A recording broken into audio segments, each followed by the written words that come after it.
जी, राम राम जी। कैसे हो आप सब?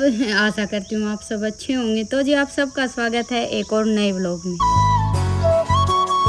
तो जी टाइम हो गया है लगभग 8 साढ़े 8 बज गए हैं और आज मौसम थोड़ा सा साफ़ हुआ। 2-3 दिन से हमारे यहाँ बारिश हो रही थी, तो बस जैसे ही धूप निकली सोचा चलो कपड़े धुल लेते हैं। वैसे मौसम तो देखिए ऐसा हो रखा, गर्मी बहुत ज़्यादा है, हुम्मस का सा मौसम है। पर यह था कि 2-3 दिन के कपड़े इकट्ठे हो गए हैं और आज मुझे जाना है मायके। तो जी देखिए आने के बाद भी हमें ही धुलने, और एक ये रहता है कि भाई कपड़े इकट्ठे रहते हैं तो जब तक हम आएंगे ये कपड़े रखे रहेंगे।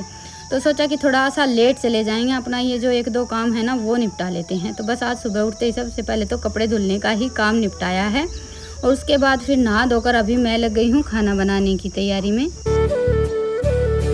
और बारिश के मौसम में वैसे भी देखिए कपड़े जैसे थोड़ी बहुत नमी पकड़ लेते हैं तो रखे रखे अजीब सी स्मेल हो जाती है। तो जी बस अभी खाना बना लेते हैं और देखिए आना हो जाना हो चाहे कुछ भी हो, घर पर रहते हैं तो ये रहता है कि भाई सारा काम निपटाएं ही निपटाएं। तो बस खाना वाना हो गया था, उसके बाद फिर अभी मुझे करनी थी अपनी ये पायल साहब। जाते टाइम ही कुछ चीज़ें हमें ध्यान आती हैं। और बाज़ार जाकर आए थे तब भी देखिए बच्चों की छोटी मोटी चीज़ें तो रह ही जाती हैं। जूते वगैरह तो इनके पास रखे हैं और बस ईशांत का ये था कि भाई इसको चाहिए थे सैंडल, तो अभी ये सैंडल और अपनी 1-2 चीज़ लेकर आया है।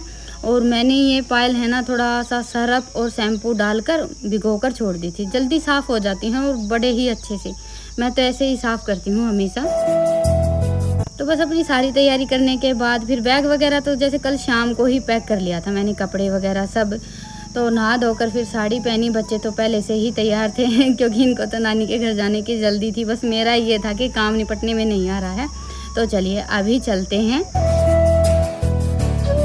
हमें जाना है 2:30 बजे वाली बस से, तो टाइम लगभग 2:15 बज गए और हम चाहे कितना भी लेट करें जल्दी करें, घर से निकलते निकलते एक तो ये रहता है कि कहीं कुछ भूल ना जाए और दूसरा जाते जाते भी हमारी तैयारी चलती रहती। वो कहते हैं ना कि औरतों के मन को चैन नहीं रहता और जिम्मेवारी कोई समझता ही नहीं है कि भाई कितना सब संभालना पड़ता है।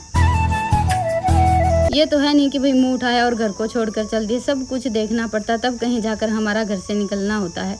बच्चों के पहनने ओढ़ने से लेकर खाने पीने तक की हर चीज़। तो जी बस 5-7 दिन जितने दिन भी हम रुकेंगे, क्योंकि अभी ये तो सोचा नहीं था भाई कितने दिन रुकेंगे, लेकिन तब तक ये दोनों माँ बेटा ही घर संभाल लेंगे।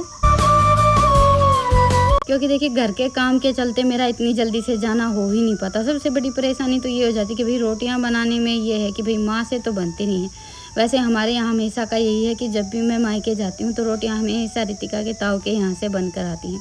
तो जी बस हम सही टाइम पर घर से निकले थे, जैसे ही अड्डे पर पहुँचे हमें बस मिल गई, वहाँ से फिर हमें बयानी तक आना रहता है। उसके बाद फिर सीधा जैसे हमें रोहतक की बस मिल जाती है। और कल के व्लॉग में जैसे 1-2 ही किसी ने बोला था, भाई देखिए मुझे बुरा नहीं लगता आप सबकी बातों का बिल्कुल भी, कि दीदी आप ऐसे बोलती हो जैसे कि कोई किताब पढ़ रहा है या फिर आपकी आवाज़ ऐसी। देखिए मेरी भी हमेशा ये कोशिश रहती है कि मैं अच्छे से बोलूं, पर आवाज़ के मामले में हम कभी भी कुछ नहीं कर सकते। और मैं तो अपनी तरफ से कोशिश भी बहुत करती हूँ, पर वो कहते हैं ना कि देखिए आवाज़ तो कुदरत की देन है, इसमें हम थोड़ा बहुत फेरबदल कर सकते हैं और उतना मैं करती ही हूँ। बाकी सबका अपना अपना बोलने का तरीका भी होता है। तो जी हमें जैसे भिवानी से फिर रोहतक की बस में बैठते हैं, वहाँ से फिर हमें भाले तक आना रहता है और फिर हम या तो मोटरसाइकिल वगैरह से आते हैं। लेकिन आज हमारे पास 3 बैग थे और 3-4 जन हम खुद थे। पापा गए थे हमें लेने के लिए, फिर मैंने सोचा कि चलो ऑटो से ही चलते हैं। हमें हमारा गांव का सीधा ऑटो मिल गया था, तो बस हम आ गए थे सीधा घर पर ऑटो लेकर। तो जी बस घर पहुंचते ही, और गर्मी इतनी ज़्यादा कि एक तो नए कपड़े पहन रखे थे, दूसरा बारिश के बाद जैसे बारिश थमती है तो हुम्मस का मौसम हो जाता है, तो बस गर्मी में हाल बेहाल हो गया था। वो तो ये था कि आज हमें एक के बाद एक जल्दी जल्दी जैसे साधन मिलने लगे। वैसे बस वगैरह तो मिल जाती हैं ज़्यादातर, तो हम हमारे वहाँ से सीधा बैठते हैं तो रोहतक की भी बस मिल जाती है। लेकिन आज जैसे ऑटो भी मिल गया था जल्दी से, तो ऐसे करके हम थोड़ा जल्दी पहुँच गए। ज़्यादा से ज़्यादा बस 1.5 घंटा लगा होगा। तो आते ही थोड़ी सी देर तो आराम किया है, चाय पीने का तो देखिए मौसम ही नहीं है, बस ठंडा पानी पिया है। और ठंडा अभी तक हमारा आया नहीं है क्योंकि हम पापा को पीछे ही छोड़कर आ गए थे। तो तब तक थोड़ी सी देर बातें की और उसके बाद फिर देखिए हमें शॉपिंग जैसे कुछ भी लेकर आते हैं तो वो सब दिखाने की तो जल्दी रहती ही है। तो अभी हमारा ठंडा भी आ गया है। चलिए अभी ठंडा पी लेते हैं और थोड़ी सी जैसे बातचीत कर लेते हैं। ये नैन्सी के फ़्रॉक वगैरह और ये सारा सब सामान जो भी मैं लेकर आई थी ना, तो वो सब बस अभी कीर्ति को दिखाया है। क्योंकि हमारे यहाँ रोहतक में इतनी अच्छी साड़ियाँ नहीं मिलती। सूट तो बहुत ज़्यादा अच्छे मिलते हैं, साड़ियाँ थोड़ी सी जैसे भारी मिलती है। जैसी भिवानी में मिलती है ना, वैसी साड़ियाँ नहीं मिलती ना, वैसा कपड़ा रहता है। भिवानी की साड़ियों का तो देखिए कपड़ा ही अलग होता है, हमें तो बहुत ज़्यादा पसंद है। तो जी बस चलिए अभी सबसे पहले तो अपनी साड़ी बदल लेते हैं।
और अभी मौसम हो गया है काफ़ी अच्छा, बाहर तो चल रही है ठंडी ठंडी हवा, हमारे घर के अंदर हवा थोड़ी सी कम लगती है।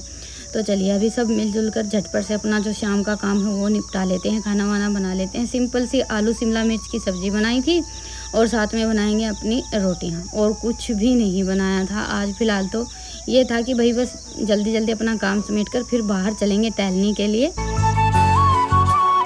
और आज है ना इतनी ज़्यादा भूख भी नहीं थी, क्योंकि बच्चों का तो आने के बाद हल्का फुल्का नाश्ता हो गया था, इनके लिए तो चीज़ वगैरह आ गई थी। तो अभी इन सब ने तो मना ही कर दिया था खाना खाने के लिए, पर फिर भी ये है कि खाना खाएंगे थोड़ा सा लेट। फ़िलहाल तो हमारा ये था कि भाई बना कर रख देते हैं। तो जी बस हमने खाना बनाया, अपना सारा काम निपटाया। उसके बाद फिर मेरा और कीर्ति का ये था कि थोड़ी सी देर बाहर घूम लेंगे, क्योंकि देखिए खेत है और खुला रहता है, तो आने जाने वालों की भी कोई दिक्कत नहीं रहती। वैसे शाम के टाइम पर हमारे यहाँ है ना, गांव में से भी औरतें बहुत ज़्यादा आती हैं इवनिंग वॉक के लिए।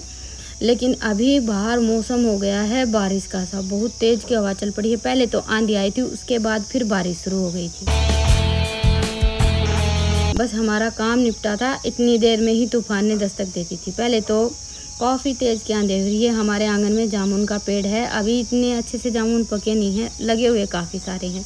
और हमारे यहाँ पर है ना जामुन बहुत ज़्यादा लगते हैं, और हर खेत में जैसे 1-2 पेड़ तो जामुन का होता ही है। वहाँ पर इतने ज़्यादा नहीं होते हैं, सहतूत वगैरह होते हैं, हमारे यहाँ पर जामुन के पेड़ ज़्यादा होते हैं। तो जी बस बाहर जाने का प्रोग्राम तो हो गया हमारा कैंसिल, तो हम सब अंदर ही बैठ गए हैं। और अभी शुरू हो गया है हमारा लूडो का गेम। और इसका ऐसा है कि एक बार खेलने लगते हैं तो उसके बाद फिर बस ये होता है एक बार और खेलते हैं, एक बार और खेलते हैं। तो ऐसे करते करते हमें 12 बज गए थे। हमने खेलना शुरू किया तब तक तो बस जैसे गुल्लू आया ही था। आने के बाद खाना वाना खाया, थोड़ी सी देर बातें की। देखिए बातें करते करते टाइम का तो वैसे पता ही नहीं चलता है। सब मिलते हैं तो यही होता है कि भाई बातें ही ख़त्म नहीं होती। तो आज तो हमारा सोना भी लगभग 12 बजे के आसपास हुआ है। तो जी चलिए अभी लेते हैं आप सबसे विदा, फिर मिलेंगे एक प्यारे से व्लॉग के साथ। तब तक के लिए राम राम। स्वस्थ रहें, मस्त रहें, अपना और अपनों का ढेर सारा ख्याल रखें। और हाँ, व्लॉग पसंद आए तो व्लॉग को लाइक करें, और चैनल पर नए हैं तो चैनल को सब्सक्राइब करें। और आज आवाज़ हो सकता है आप सबको और भी ज़्यादा बदली सुनाई दे, क्योंकि देखिए आज बच्चे साथ में आए हुए हैं और यहाँ पर थोड़ी सी इनकी मौज मस्ती ज़्यादा चल